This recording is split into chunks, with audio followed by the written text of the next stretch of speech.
Hello नमस्कार, मैं हूँ Swati Tiwari and welcome to my mission holistic empowerment.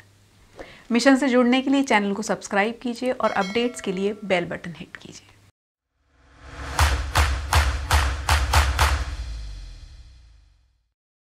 हम सब अपने आप में अलग हैं, यूनिक हैं।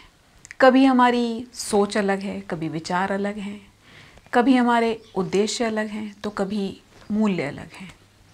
कभी हम अलग रिलीजन को फॉलो करते हैं तो कभी रीजन को बिलोंग करते हैं। तो कभी हमारे कल्चर्स अलग हैं और ट्रेडिशंस अलग हैं। कभी हमारी कास्ट अलग है, कलर अलग है। तो कभी इनकम स्टेटस या फिर सोशल स्टेटस अलग है। लेकिन फिर भी एक बात है जो हम सब में कॉमन है।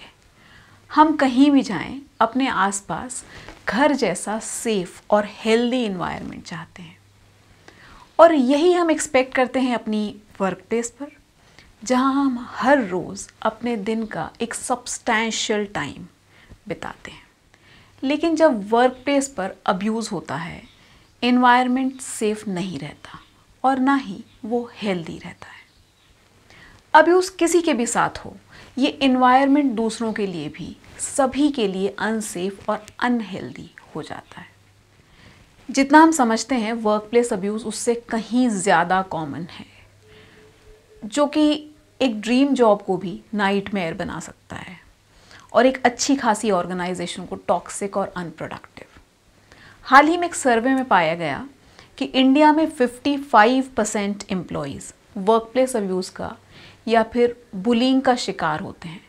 मतलब ये कि every second person is definitely facing some kind और the other abuse at work place. अक्सर ऐसा देखा गया है कि वर्क प्लेस अब्यूज़ के कई मामले तो अननोटिस्ड ही चले जाते हैं, क्योंकि वो कभी रिपोर्ट ही नहीं होते, क्योंकि विक्टिम को ये पता ही नहीं होता कि वर्क प्लेस अब्यूज़ है क्या, किस बिहेवियर को अब्यूज़ कहा जा सकता है। और अगर बाय चांस उन्हें समझ आ भी जाए तो वो ये नहीं जानते कि उन्हें क्या करना चाहिए। तो आज के इस वीडियो में हम यही बात करेंगे। 1. कि वर्क प्लेस अब्यूज़ है क्या। 2. इससे वर्क प्लेस पे या फिर हम पर क्या असर पड़ता है। और 3. इसे कैसे एड्रेस किया जा सकता है। वर्क प्लेस अब्यूज़ का मतलब है बॉसेस, कॉलीग्स, सबऑर्डिनेट्स, क्लाइंट्स या फिर वर्क प्लेस पर किसी और का हार्मफुल या टारगेटेड बिहेवियर। ये कुछ भी हो सकता है, रेंजिंग फ्रॉम बिना किसी कारण के रोकना टोकना टू सेक्सुअल एडवांसेस। ये ज़्यादातर एक पैटर्न होता है जिसका या तो कोई एक इंडिविजुअल या फिर ग्रुप ऑफ इंडिविजुअल्स टारगेट होते हैं। और हाँ, डोमेस्टिक अब्यूज़ की ही तरह work place abuse is also not limited to any age, gender or position for neither the victim nor the abuser. सबसे पहले बात करते हैं मोस्ट कॉमन अब्यूज़ की, जो कि है वर्बल अब्यूज़ या फिर पर्सनल अब्यूज़। जब विक्टिम को बॉसेस या कोवर्कर्स बिना किसी कारण के टारगेट करते हैं, उनका मजाक बनाते हैं, गॉसिप करते हैं, क्रिटिसाइज़ करते हैं, उन्हें हर बात पर ओपोज या चैलेंज करते हैं, तब ये कहलाता है personal abuse. Next common abuse is work performance related और साइकोलॉजिकल अब्यूज़। बिना गलती के डांटना, ब्लेम करना, काम में इंटरफियर करना, आइडियाज़ को इग्नोर करना या फिर आइडियाज़ का या काम का क्रेडिट ना देना, वर्क रिलेटेड र्यूमर्स फैलाना, आइसोलेट कर देना, मीटिंग्स या प्रोजेक्ट से एक्सक्लूड करना या फिर किसी भी बेसिस पे डिस्क्रिमिनेट करना, रोल्स, रिस्पॉन्सिबिलिटीज़, अथॉरिटी, पोजीशन या फिर salary discrimination on the basis of anything like region, religion, age, gender, pregnancy, physical disability और फिजिकल एट्रीब्यूट्स। साइकोलॉजिकल के बाद आता है फिजिकल अब्यूज़। किसी भी तरह का physical attack like pushing, hitting, kicking या फिर धमकाना, अग्रेसिव बिहेवियर सच एज बाहें चढ़ाना, गुस्से में आगे की तरफ बढ़ना या फिर प्रॉपर्टी को नुकसान पहुंचाना लाइक तोड़ देना, फेंकना, next on the list is institutional और पावर अब्यूज। जब इंस्टीट्यूशंस पावर को एक्सेप्ट, अलाउ और एनकरेज करने लगें एज अब्यूज मैकेनिज्म, जब अब्यूजिव मैनेजर्स और बॉसेस अपनी पावर यूज करें to target and harass somebody, unrealistic targets देना, ओवर टाइम के लिए फोर्स करना, लीव अवेल न करने देना, ऐसे काम के लिए ऑर्डर करना जो पोजीशन को डीमीन करता हो, डिग्निफाइड ऑफिस स्पेस न देना, as in I am your boss and I am powerful, so do as I say और लीव। Sexual abuse या harassment is another prevalent abuse at the workplaces. Sexually oriented comments, jokes, questions करना या फिर objectionable photos, posters share करना, inappropriate gestures, postures, touching, invading the personal spaces, ये सब sexual abuse हैं।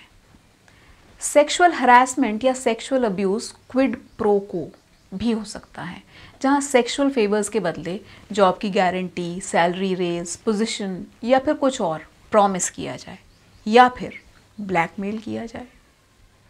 आजकल when our workplace is not limited to office, जब हम ऑनलाइन बहुत सारे काम कर रहे हैं, cyber abuse is also on rise.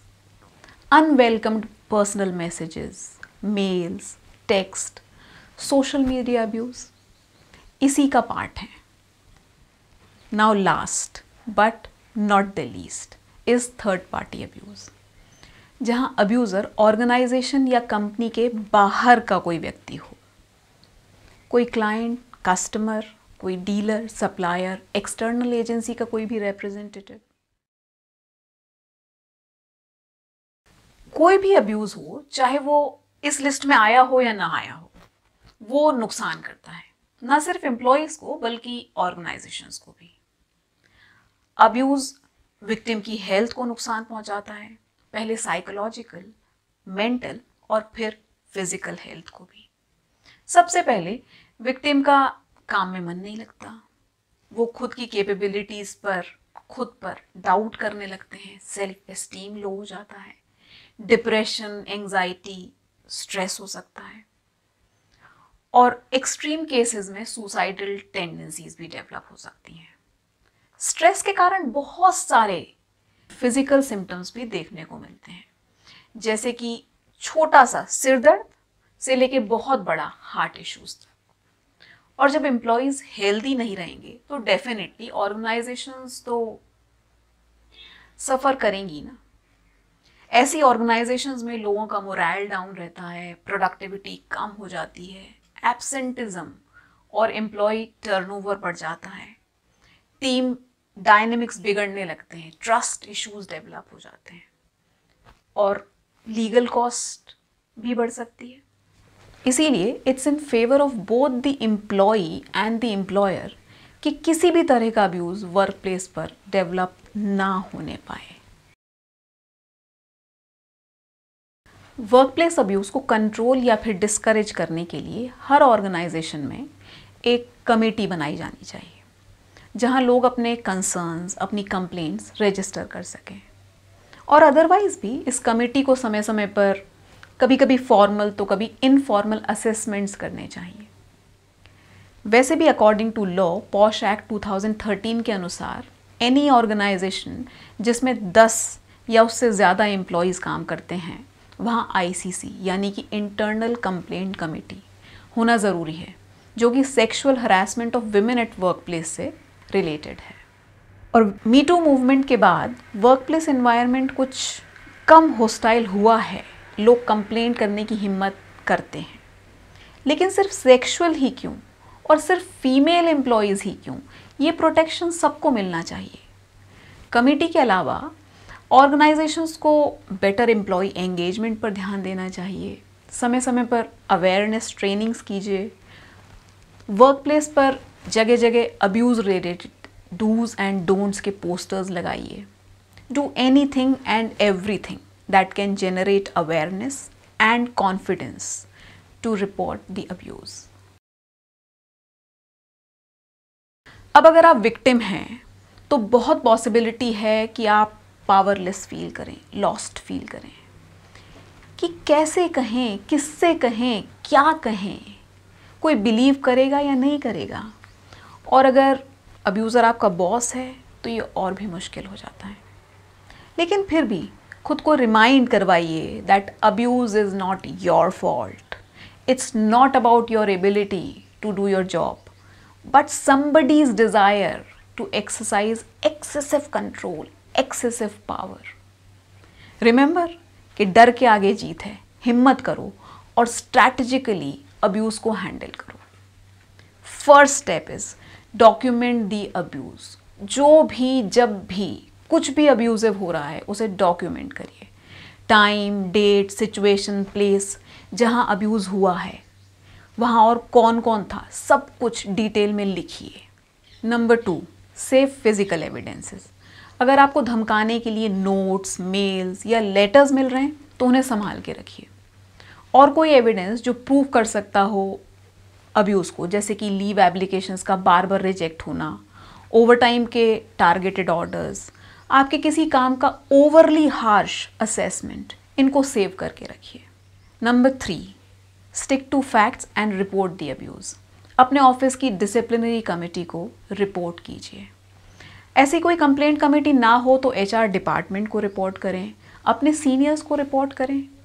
But remember, stick to the facts. ध्यान रहे कि आपके इमोशंस कंप्लेंट को ओवरपावर ना करें।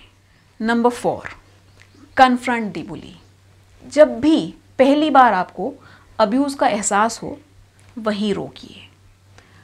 अब्यूज़र को हेड ऑन कन्फर्म कीजिए that I will not take this in future. और यदि ये एहसास बाद में हुआ हो तो अपने किसी ट्रस्टेड विटनेस के सामने बुली को कन्फ्रंट कीजिए और रोकिए। Be calm, be direct and be polite. कितना भी मुश्किल लगे लेकिन हिम्मत ज़रूर कीजिए और बुली को एहसास कराइए कि आप इजी टारगेट नहीं हैं। Number 5, review work policies. आपकी एम्प्लॉई हैंडबुक में देखिए कि विद इन रूल्स आप क्या कर सकते हैं, पॉलिसीज़ क्या हैं, and act accordingly. Organisation policies के अलावा कई एक्ट्स हैं, कई लॉज हैं जिनके परव्यू में आप अपनी कंप्लेंट रजिस्टर कर सकते हैं। Step number 6, seek legal guidance. किस तरह का अब्यूज़ है, किस लॉ के परव्यू में आता है, आपके ऑप्शंस क्या हैं, ये बात कीजिए, लॉयर से बात कीजिए। शायद हमेशा लीगल ऑप्शन पॉसिबल नहीं होगा, लीगल एक्शन लेना पॉसिबल नहीं होगा, लेकिन एक लॉयर आपको सही एडवाइस ज़रूर दे सकता है कि क्या करना चाहिए, what is in your benefit. And last step is reach out to others. साथ काम करने वालों से बात कीजिए, किसी दोस्त से बात कीजिए, काउंसलर से बात कीजिए। ये आपको स्ट्रेंथ देंगे, पर्सपेक्टिव देंगे, कोप करने में हेल्प कर सकते हैं। ये ज़रूर ध्यान रखने की बात है कि किसी भी तरह के अब्यूज़ के नुकसान हमेशा लॉन्ग लास्टिंग होते हैं, इसीलिए किसी को भी ऐसे हॉस्टाइल वर्क कंडीशंस में काम करना ना पड़े, इस बात की रिस्पॉन्सिबिलिटी हम सब को लेनी है। अगर आप विटनेस हैं to any kind of abuse तो इस बात की रिस्पॉन्सिबिलिटी लीजिए एंड रिपोर्ट कीजिए, क्योंकि विक्टिम्स अक्सर कंफ्यूज्ड और अनकंफर्टेबल होते हैं, या फिर उन्हें ये समझ ही नहीं आ पाता कि किससे बात करें। ये हम सब की रिस्पॉन्सिबिलिटी है कि हमारे वर्क प्लेसेस भी घर की तरह सेफ और हेल्दी रहें। So break the silence and speak up. That's it for today. अगर आपका कोई और कंसर्न अनआंसर्ड रह गया हो तो हमें कमेंट सेक्शन में ज़रूर बताइए, खुल के बताइए। वीडियो अच्छा लगा हो तो लाइक कीजिए और दूसरों को वर्क प्लेस अब्यूज़ के बारे में बताने के लिए, अवेयर करने के लिए इस वीडियो को शेयर कीजिए। होलिस्टिक एम्पावरमेंट के लिए चैनल को सब्सक्राइब कीजिए और बेल बटन हिट कीजिए। Get empowered, stay happy.